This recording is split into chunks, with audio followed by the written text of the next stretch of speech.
Johnny to get used to the track, and considering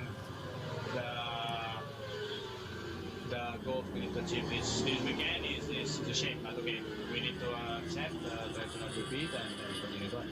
What's the game plan now for FP2? Yeah, good, quite good. Now we start where we stopped with Johnny.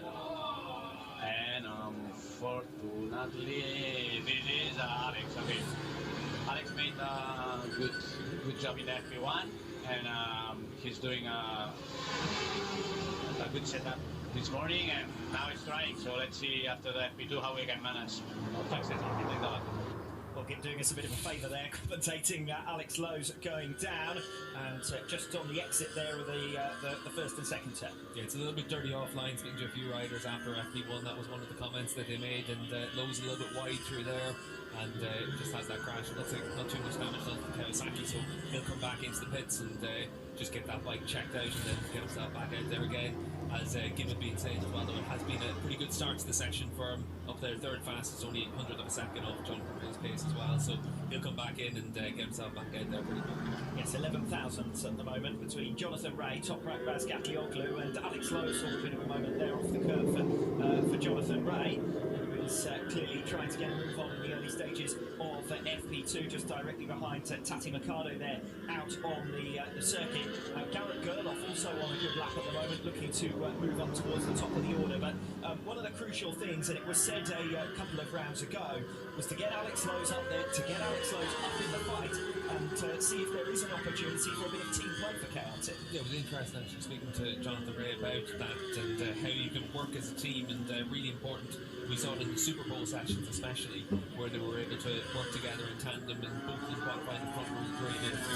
For instance, really good to be able to do that. That puts another rider in the mix. But like Jonathan Ray also said, if he can't beat Toprak, he does need more from himself rather than looking for a rear gun. I think that's one of the big things that you need to focus on, and Ray's very much focused on his job at hand, and then if Lowe's is able to get himself into the mix, it's an added bonus, but Ray knows that it's got to be in his hands to be able to win this World Championship. Yes, although of course the more riders that Ray can put between himself and Razgatlioglu, the better, and we talk about it in those terms because we know frankly that Jonathan Ray needs the race victories if he's going to get on terms with Toprak. If he's behind, it doesn't matter how many riders are up at the front of the field.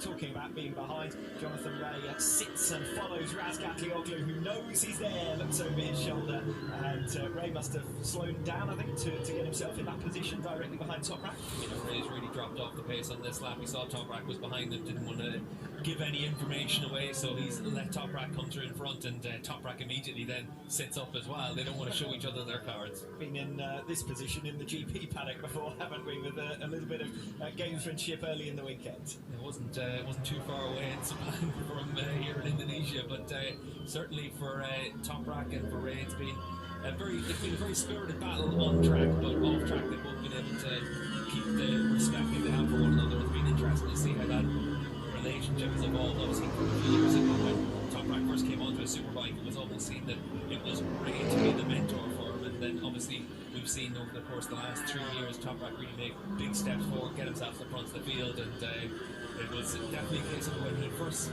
sat on the superbike, Ray said, you know, I'll show him a few lessons, but I think pretty quickly Toprak's going to know how to ride one of these things. That's how it's ended up playing out, but the title battle that they've had through this season, it's been unlike any other that we've seen, really bar-to-bar action everywhere we've gone through the course of these 13 minutes. Yes, I don't think Ray will be showing too much or sharing too much with Razgatlioglu over the course of this weekend in particular, as he tries to follow his quarry out on the circuit as well as in championship terms.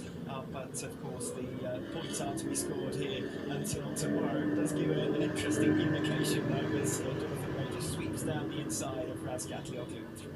Yeah, and you can see Toprak quick look over his shoulder there. He's not too bothered at this stage, but for Jonathan Ray, about 0.3 of a second off the pace at the halfway stage of the lap, but you'd expect to see him just gradually build himself up again over the course of the rest of this stint. He's already put in probably about 6 or 7 laps, so for Ray, you would imagine he'll probably do another 3 laps and come back into the pits, but he's still got a